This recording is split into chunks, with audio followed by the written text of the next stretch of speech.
Mesdames et messieurs, bonjour. Ce matin, nous allons parler de l'audition des témoins.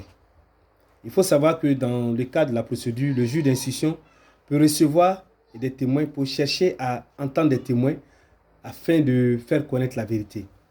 Donc, qu'est-ce qu'un témoin? Il faut savoir que le témoin, c'est la personne qui n'est ni la partie civile, ni l'inculpé, ni l'accusé, ni le prévenu, mais qui connaît, qui a des connaissances sur l'infraction ou bien qui sait ce qui s'est passé en ce qui concerne l'infraction. Soit que la personne était présente au moment des faits, soit que la personne détient des informations sur l'infraction, sur les faits ou et des infractions sur les personnes qui auraient commis les faits. Qu'est-ce que l'audition? L'audition, c'est simplement auditionner quelqu'un, c'est entendre la personne. Donc le juge d'instruction va auditionner. Quand on dit que le juge d'instruction auditionne les témoins, ça veut dire que le juge d'instruction entend le témoin. Il va entendre le témoin et dire ce qu'il sait par rapport à l'infraction. Alors, comment se fait la convocation du témoin? Le juge d'instruction va convoquer le témoin par voie de commissaire de justice ou par lettre recommandée avec accusé de réception. Donc, le juge d'instruction envoie et le témoin est convoqué. Le témoin est obligé de comparaître, est obligé de se présenter lorsqu'il est convoqué. Et si le témoin ne se présente pas, alors le témoin pourrait être amené de force devant le juge d'instruction pour témoigner. Et s'il continue de ne pas témoigner, il peut être passible d'amende civile et il sera condamné à une amende civile entre 50 000 francs et 500 000 francs. Donc le témoin est tenu de se présenter. Alors, il faut savoir que le témoin peut aussi ne pas être quelqu'un qui est convoqué par le juge et les parties peuvent demander au juge de convoquer une personne pour qu'il vienne témoigner en leur faveur. Ça, c'est possible. Et une personne aussi de manière volontaire, si elle sait que ce qu'elle va dire peut aider à faire connaître la vérité, peut venir trouver le juge d'instruction et décider de témoigner pour dire qu'effectivement ce qu'elle sait de ce qui se passe. Alors, comment se déroule l'audition? Il faut savoir que le juge d'instruction, pour l'audition, le juge d'instruction va entendre, s'il y a plusieurs témoins, il va les entendre de façon séparée. Et après, en l'absence de l'inculpé. Maintenant, si le juge d'instruction veut faire la confrontation après, alors il va faire la confrontation. Mais il entend les témoins de façon séparée. Et chaque témoin qui va entendre doit prêter serment. Donc chaque témoin prête serment de dire la vérité, rien que la vérité. Et le juge d'instruction va mentionner cela par écrit, dans un procès verbal, pour dire que le témoin a prêté serment. À la fin de l'audition, le juge d'instruction va donner le procès verbal d'audition au témoin. S'il sait lire, alors il va lire. S'il est d'accord avec, il signe. S'il n'est pas d'accord avec, il ne signe pas. S'il est d'accord avec, il signe. S'il n'est pas d'accord avec, il ne signe pas. Maintenant, si le témoin ne comprend pas français, s'il ne sait pas parler français, alors on va lui trouver un interprète qui va interpréter ce qu'il dit et cela va être mentionné, indiqué dans le procès verbal et le procès verbal sera signé à la fois par le témoin et par l'interprète qui va dire qu'il était là effectivement au moment où l'audition se faisait.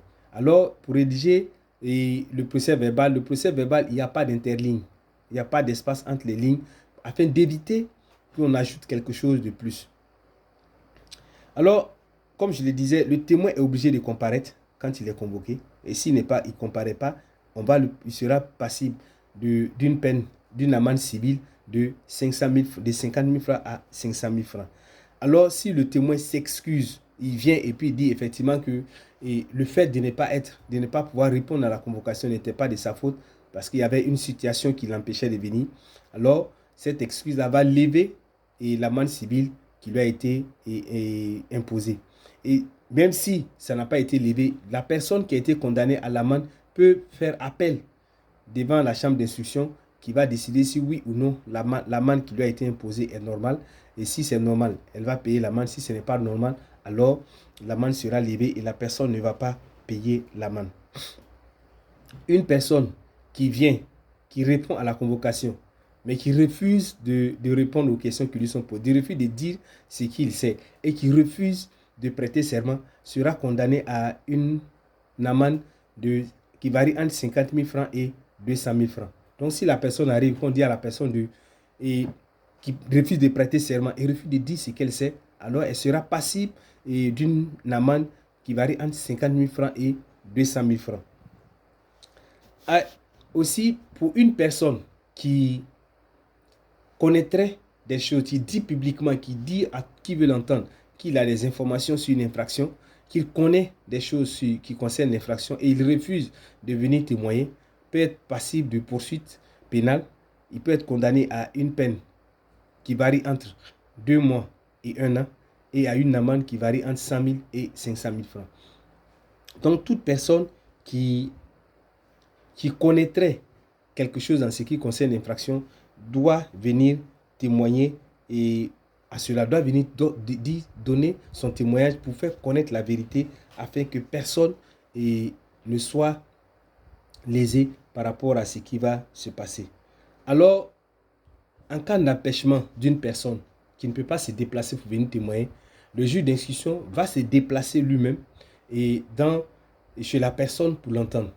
Et tout ça, avant de se déplacer, comme je l'ai dit hier, le juge d'instruction va rendre une ordonnance pour pouvoir se transporter sur les lieux afin de rencontrer la personne et de recevoir son témoignage. Et il va recevoir le témoignage de la personne, il revient. Mais s'il s'avère que la personne qui a menti, qui a dit ne pas pouvoir se déplacer a menti, alors cette personne-là sera poursuivie et elle pourra payer, elle sera condamnée à payer une amende qui varie entre 50 000 francs et 500 000 francs parce qu'elle aurait menti au juge d'instruction qu'elle ne peut pas se déplacer. Donc, il faut retenir que l'audition des témoins, c'est simplement entendre le témoin. Et quand on va entendre le témoin, il y a un certain nombre de choses qui doivent être faites. Le témoin doit prêter serment, le témoin ne doit pas refuser de venir témoigner, il doit témoigner, il doit dire ce qu'il sait pour faire connaître la vérité. S'il s'agit d'un mineur, le mineur, il ne prête pas serment. Il témoigne sans prestation de serment. Les mineurs qui n'ont pas encore 16 ans témoignent sans prêter serment. Le témoin peut venir lui-même dire au juge d'instruction qu'il veut témoigner parce qu'il sait quelque chose, comme les parties peuvent demander au juge de convoquer le témoin pour qu'il vienne dire ce qu'il sait. Alors, chers amis, chers frères et sœurs, chers messieurs et madame, merci de m'avoir écouté. Et comme je l'ai dit toujours, faites l'effort de partager les vidéos que nous mettons en ligne. C'est pour nous une manière de vous faire connaître le droit, de vous faire connaître la procédure pénale. Alors faites tout pour partager ces vidéos, pour permettre aux uns et aux autres d'avoir la formation. Parce que c'est pour nous une manière de former toutes les personnes qui n'ont pas eu la chance d'aller à la faculté de droit, toutes les personnes qui n'ont pas cette chance de pouvoir se familiariser avec le droit. C'est pourquoi nous prenons le temps de dire le droit, de faire chaque thème du début jusqu'à la fin pour vous permettre de connaître. Si vous avez des questions, nous sommes à votre disposition pour répondre à toutes vos questions. Mais sachez que nous mettons aussi à votre disposition des ouvrages sous forme de questions-réponses pour vous permettre d'avoir des supports avec vous pour mieux connaître le droit et mieux apprendre le droit. Merci de m'avoir écouté. Bonne journée à tous. Que Dieu vous bénisse et bon week-end.